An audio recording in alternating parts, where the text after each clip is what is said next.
current or ex-WWE star passes away, the company will typically pay tribute to them, either with a whole show dedicated to their memory, a documentary presentation, a music video lionizing their career, or at the very least, a graphic or a few words from the announcers to the televised audience. Typically, but not always, because there have been WWE stars, among them long-serving former champions, who didn't get their posthumous due, most often because of the way in which they left this mortal coil. I'm Adam Pacitti from Cultaholic Wrestling, and these are 10 wrestler deaths ignored by WWE. Join us. Number 10, Kerry Von Erich. At one point in time, Kerry Von Erich was one of the biggest pro wrestling stars on the planet. The former NWA World's Heavyweight Champion was enormously popular with fans in the Von Erich family run world class, and it was this sort of devoted following, coupled with his impressive physique, jocular charms and charisma, that caught the attention of WWE. Sadly, Kerry, who would be rechristened the Texas Tornado, was far from his best when he joined Vince McMahon's organization in the summer of 1990. Substance abuse issues and an amputated foot hampered his performance at times, but Kerry was still incredibly over and was good value for a 3-month Intercontinental title run shortly after joining the promotion. Sadly, that was as good as it got for Fritz Von Erich's son, as his mounting personal problems led to his departure in August of '92. Like brothers Mike and Chris before him, Kerry ended up taking his own life on February 18th, 1993. WWE neglected to mention Kerry's passing on Raw 4 days later and never really mentioned him at all until they acquired the world-class tape library from Kevin Von Erich in 2005. Number 9, Dino Bravo. Just a month after Kerry Von Erich's tragic passing, another ex-WWE star died in altogether more mysterious circumstances. Strongman Dino Bravo had made his name in Canada during the 1970s, but most fans remembered him from his WWE run during the 80s, where he emerged with a new look and feuded with roughhousers like Ken Patera, Don Morocco, and Jim Duggan. His run began to peter out during the early 90s, and his last high-profile match was actually a loss to the Texas Tornado at WrestleMania 7. Post-WWE, Bravo, broken down and unable to get work elsewhere, relied on organized crime, specifically cigarette smuggling, to maintain the lavish lifestyle he and his family had grown accustomed to. While his wife and daughter were out one evening, the 44-year-old was paid a visit by a very bad man, or very bad men, and shot 11 times in a mafia-style slaying. Despite being a former tag team champion in the company and the only ever Canadian champion, the murky circumstances surrounding Dino's demise convinced WWE to stay well away from mentioning him. Number 8, Lance Cade. Of all the students that Shawn Michaels had a hand in training at his Texas Wrestling Academy school, Lance Cade was the one that was tipped to be the biggest star. Tall, jacked, and with classic cowboy good looks, Cade had all the physical qualities WWE looks for and was one hell of an athlete to boot. He never became quite the name that many had predicted, however, though he enjoyed some success in a tag title winning team with Trevor Murdoch. Lance's WWE career came to an end while he was in a prominent position as Chris Jericho's muscle during Y2J's feud with Shawn Michaels after he had a drug-induced seizure on an airplane which necessitated an emergency landing and medical assistance. He then worked in Japan and on the Indies and made a brief return to WWE's developmental, but was never called up to the main roster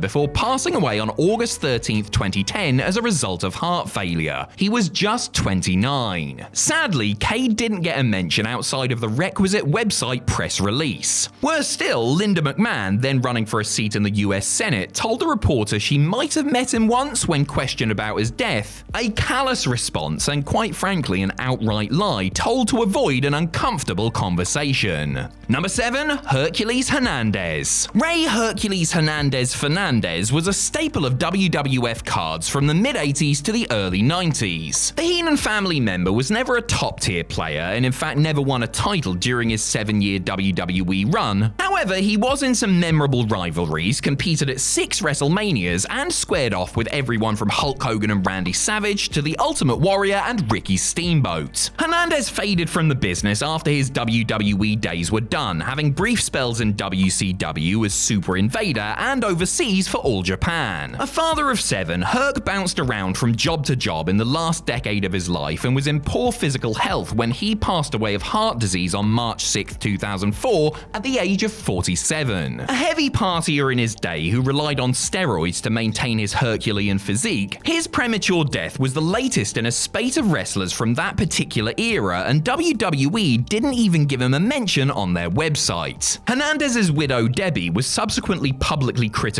of WWE, Vince McMahon, and the role of steroids in wrestling in the wake of the Benoit family tragedy. Number 6. Viscera. A formidable behemoth of a man who stood out in an industry full of giants, Nelson Frazier Jr. was a memorable presence on WWE television for close to 15 years on and off. Whether as a member of Men on a Mission, as a disciple in The Undertaker's Ministry of Darkness, wooing the likes of Lillian Garcia as the world's largest love machine, or gunning for the ECW world title as Big Daddy V, the man otherwise known as Mabel and Viscera certainly made his mark on the wacky world of sports entertainment. His WWE tenure came to an end in August of 2008, after which the 1995 King of the Ring winner primarily wrestled on the Indies and in Japan. 5 months after what would turn out to be his final match, and 4 days after his 43rd birthday, Frazier passed away of a heart attack. That was on February 18th, 2014, with WWE neglecting to pay any sort of tribute on either the February 21st SmackDown or Raw on the 24th. After his widow Cassandra voiced her displeasure at the sight, WWE eventually aired a graphic at the start of the February 28th SmackDown 2 weeks after his death.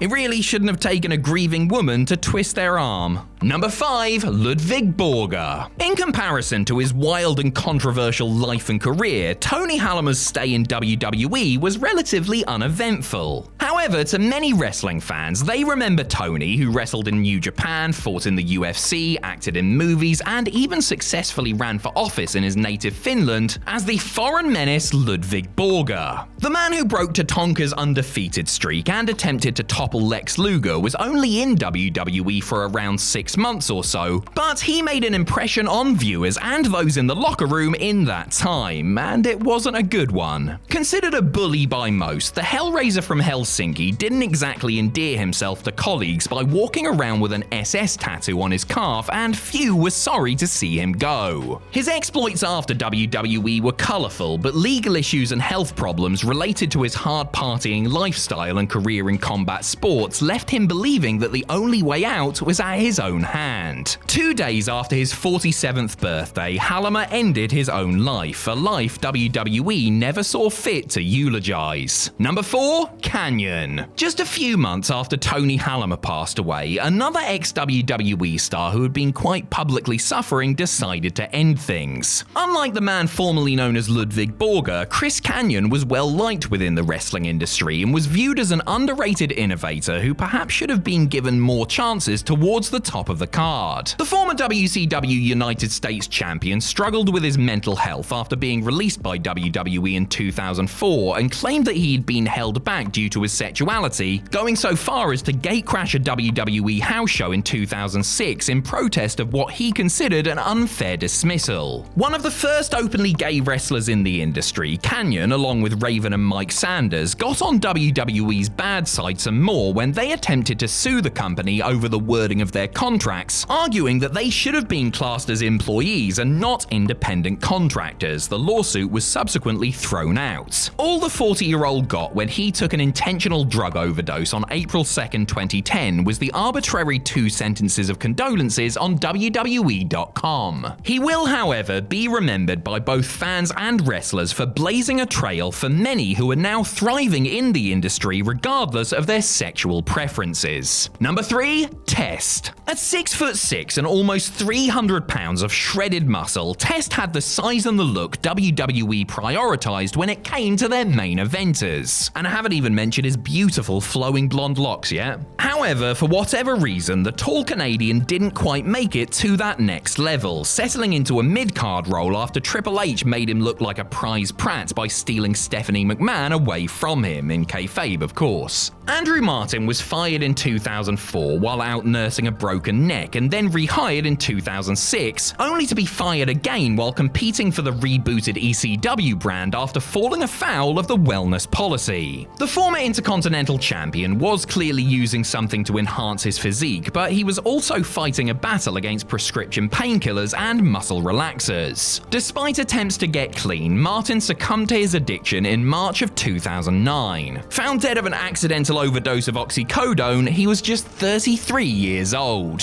WWE made a very brief mention of his passing on their website, but ran no tribute videos or even a token in memory of graphic on their TV shows. Number 2, Jack Tunny. To a certain subset of WWE fans, Jack Tunny was a notable ever-present during their childhood. The Fed's on-screen president was the man credited with suspensions, vacating titles, naming #1 contenders, and all sorts of other administrative business between the mid-80s and mid-90s. As well as his television character, Tunny worked as a promoter for WWE's Canadian shows and helped the promotion achieve much success in the Great White North. Tunny was let go by the company in 1995, with cost-cutting cited as the reason. A long-standing rumor, however, suggests that Tunny had racked up large gambling debts and was embezzling company funds to pay them off. Whatever the reason, his exit was murky and he disappeared from the business, never speaking about wrestling, WWE, or Vince McMahon publicly again. When Tunny passed away from a heart attack at the age of 69 on January 24, 2004, his death wasn't announced on WWE's website or on its television programs. Nobody from the company, besides his successor and former friend Carl DeMarco, attended Tunny's funeral, and his name has barely been uttered in the 2 decades since. This is certainly peculiar given what a looming presence he was during one of the company's hottest periods. Number 1, Crash Holly. A lot of performers and personnel deserve to share credit for the success of the Attitude Era, but one of the unsung highlights of WWE TV during that era was Crash Holly. Hardcore Holly's hot-headed cousin was a riot, whether he was weighing in at allegedly well over 400 pounds or trying to escape with his hardcore championship still in his possession after implementing the 24/7 rule. Entertaining, hardworking, and versatile, Crash's WWE career nonetheless stalled when the hardcore division was discontinued, and he was released in June of 2003 amid rumors that he was unhappy with his lack of creative direction. He resurfaced in TNA as Mad Mikey, but sadly the despondent star, who was in the midst of going through a bitter divorce, was found dead of an overdose at the house of close friend Stevie Richards on November 6th at the age of just 32. Not only did WWE not acknowledge his passing on either the next Raw or SmackDown, but they actually removed a mention of it from their website and edited Stevie's tribute from an episode of Sunday Night Heat off the broadcast. Holly, under his real name Mike Lockwood, did get recognized during the ECW Remembers video at the original One Night Stand, but he deserved so much more.